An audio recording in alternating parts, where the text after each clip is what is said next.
Oh my god.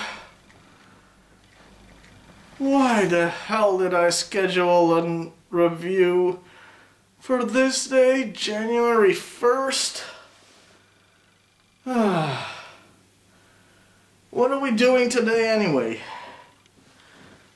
Oh well, at least I'm dressed for the occasion. James Bond. Is there a more iconic movie character than the suave British spy? Lasting for 50 years, there have been many spoofs and adaptations based on the character. Hell, even Star Trek got in on it at one point. Which brings us to today's episode and GIJoe's take on James Bond. To make sure everybody is perfectly aware of what's going on, they even helpfully titled the episode The Spy Who Rooked Me.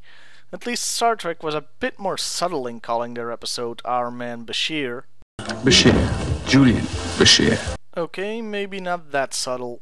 Our episode opens, appropriately enough, at a casino, and we meet our version of James Bond, played by Tom Selleck for the occasion, it seems. Okay, maybe the world was ready for a blonde actor playing James Bond, but one with a mustache? Anyway, it turns out that this guy is investigating a suspicious meeting between some criminal and... Hey, wait a minute! Holy crap! Dr. Mindbender is wearing a shirt! And a jacket even! Wait, so is this some kind of parallel universe where everybody wears a tux? Heh. Mindbender is trying to purchase some paralyzing nerve agent from a crime boss. Before they can seal the deal, our hero steps in. As he's about to apprehend them? Shoot them? I don't know, it's never made clear. A goon surprises 00 Magnum PI from behind. I say, old chap, that had great sentimental value. My auntie gave it to me. And we have our running gag, such as it is, for the episode. Taking out the goon, Selleck, Bond, whoever he is supposed to be, goes after Mindbender. And it wouldn't be Bond without a totally unrealistic sci-fi gadget. In this case, laser cufflinks. Incredibly powerful laser cufflinks that can take out a car with a single shot. He retrieves the nerve agent and the day is saved. Hooray!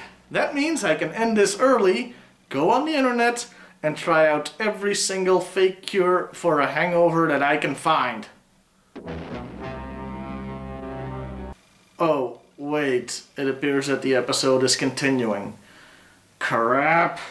Looks like the spy is working with GIJoe. They discuss transporting the nerve agent to a secure facility using a small force as to not draw attention. But wait a minute, is that an inconspicuous coffee lady I saw there?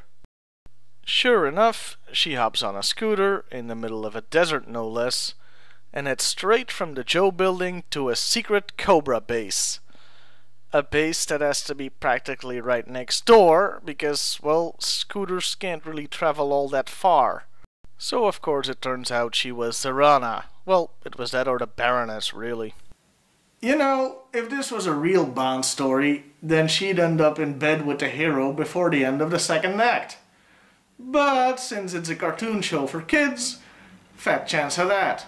When they said a small force to transport a nerve agent, they weren't kidding. It's just Lady J, Flint, Dial Tone, and... cross country, our stereotype of the day. And they are driving the smallest tank in the history of tanks, the Armadillo. And believe me, this thing does not fit a lot of people. In fact, they made it bigger for the cartoon so at least 2 people can sit inside. On the toy, that's a little too cozy. They haven't been told what they're transporting, but have been ordered to avoid roads and cities, so they set off. And almost immediately, this happens. Dead end. Let's check our options.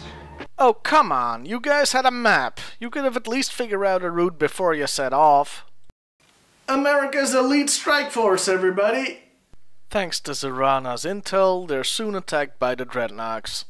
Yes, that's right. Drop out of the heavily armored vehicle that's providing cover. Even the dumb hick knows to stay there.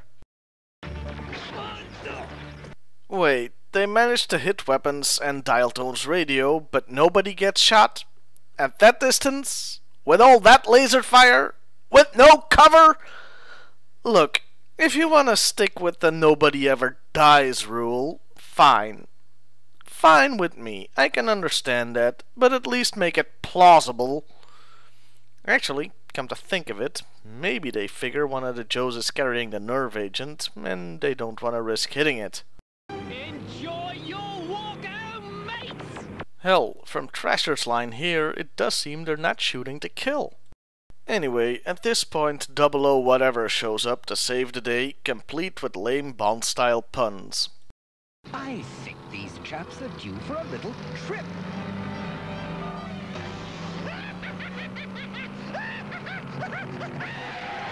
And here come those iconic words. Burke. Matthew Burke. Whoa! So that's what Film Brain grows up to be? Yo, okay, his name is Burke, not Buck, but the way he says it... And he's towing that tank? Cars can do that now? I know it's a small tank, but it's still a heavily armored vehicle. They decide to hide in a cave and try to repair the tank. And of course, in true Bond style, the spy goes straight for Lady J. Much to Flint's delight. I must look a mess. Now, on you, a dab of grease looks as good as rouge. If we can get back to work. Oh, relax, Flint. It's a cartoon. Nobody cheats on anybody ever. They decide to stay in the cave for the night, but when it comes to morning, it turns out that the spy didn't really trust the Joes to get the job done, so he's taken off with the nerve agent on his own. He accidentally left behind a pack of matches from a motel though, giving the Joes a clue as to where to find him. They managed to track him down easily enough, but Cobra has beaten them to the punch. And how? Wait. Look, I think it's fair to say that I've put up with a lot from Cobra over these past few months.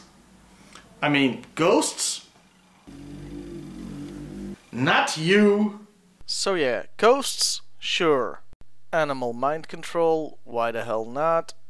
It's impossible for anybody to hit a living person? Whatever. But how in the name of Cthulhu's armpits did they manage to find this guy, tunnel to his location in one morning, without anybody noticing the earthquakes that would undoubtedly happen, and without any cave-ins? Speaking of which, how come the motel isn't falling into that giant hole in the ground beneath it? And oh look, Mindbender is shirtless again.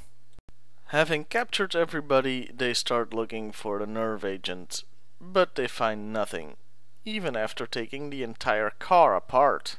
Then they find it in the damn glove box. I'd complain, but it was the Dreadnoks doing the search, and in the cartoon, their combined IQ is that of a small chocolate mousse, so it is pretty plausible. My poor car. It had great sentimental value. It was a gift from Auntie. You know, I'm pretty sure that if Bond ever called M Auntie, she'd start removing some of his body parts. Wait, so does that mean that GIJoe predicted there'd be a female M one day? So Cobra now has the honey jar of doom. Normally I'd have you shot, but we've had so much fun together. I've decided to let you live. Of course you're letting them live, after monologuing no less. Wouldn't be GIJoe, or Bond for that matter, without it. So of course, cue escape in 3, 2, 1...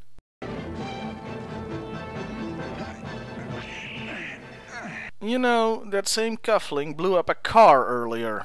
Just saying. And hang on, I think it's time for some stereotyping. You set us up, you dang blasted foreigner. Yes, damn foreigners. Oh, go jump the Hazard's Gorge or something, would ya? Or get humiliated by the British guy, that works too. Anyway, Bo or Luke Duke and Dial Tone head off to get reinforcements, leaving the others stranded. Unless... I think the answer to that is right around the corner. What the hell? He gets a new car? Just like that? Alright then, I thought the tunnel was gonna give me an aneurysm, but this mountain of stupid is even worse. First off, how the hell did MI6 or whatever agency this guy works for know where the hell he was?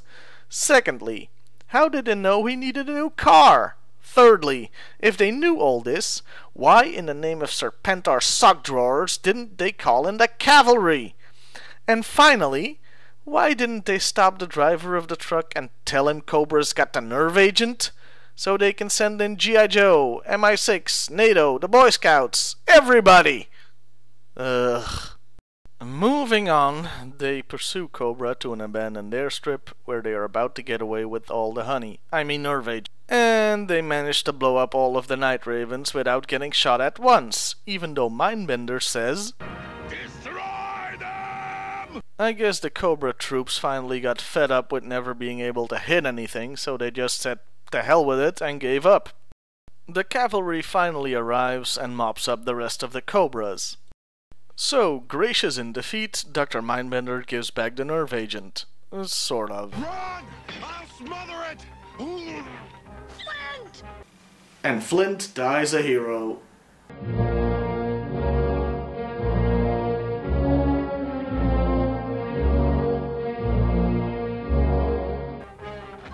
A gallant gesture, old chap, but totally useless. The, gas is actually cream soda. What? Cream soda? We knew Zorana had infiltrated our meeting disguised as a secretary, so we used you four as a decoy. Decoy? Oh, go to hell! Well, at least we captured Dr. Mindbender. Sure you did, unless he has more episodes to appear in or anything. And so the episode ends with Buck getting to meet the president and taking all the credit. Nice. You know, you're not gonna be much of a secret agent if you get photographed as a hero. In conclusion, this episode sucks. Don't get me wrong, there were a few good points. They did pretty well spoofing James Bond, and Mindbender as a Bond villain worked out well enough. However, the sheer amount of stupid piled upon stupid is awful. There are plot holes as big as the hole under the motel, and the ending is as annoying as any "it was all just a dream" ending. I'll let the episode itself give my final thoughts on the matter.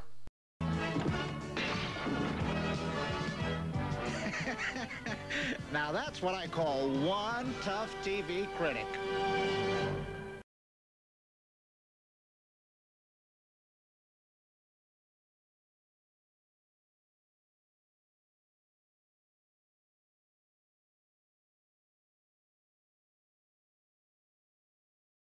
I'm Matthew Buck, beating down bad cobras everywhere. Well, that about wraps it up, folks. All that's left to say is Happy New Year, and I'll see you all next week, when hopefully I'll be in a bit better of a condition.